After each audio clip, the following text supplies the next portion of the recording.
देखो, एक गधा सूखी घास खा रहा था, तो उसे एक चीता देखता है। तो वो चीता उस गधे के पास जाता है और उससे बोलता है कि भाई, सामने वाली फील्ड में इतनी ताजी और हरी घास है, तुझे वो खानी चाहिए, तो तू ये सूखी घास क्यों खा रहा है? तो फिर वो गधा बोलता है कि वो सब तो ठीक है, लेकिन घास हरी नहीं, नीली होती है। तो फिर वो चीता उस गधे की तरफ देखता है और उससे बोलता है कि भाई, तू रोज घास खाता है, लेकिन तुझे इतना भी नहीं मालूम कि घास नीली नहीं हरी होती है? तो फिर वो गधा फिर से बोलता है कि नहीं नहीं, घास हरी नहीं नीली होती है।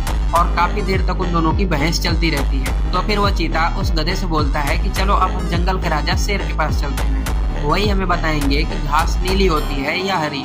उसके बाद वो दोनों शेर के पास जाते हैं और उसे सारी बात बताते हैं। तो फिर शेर बोलता है कि गधा एकदम सही बोल रहा है, गधे को इनाम दो और चीते को कोड़े लगाओ। उसके बाद उस गधे को इनाम दिया गया और चीते को कोड़े लगाए गए। तो फिर वो चीता उस शेर के पास जाता है और उससे बोलता है कि आपको भी मालूम है कि घास हरी होती है, लेकिन आपने गधे को इनाम दिया और मुझे कोड़े लगवाए, ऐसा क्यों?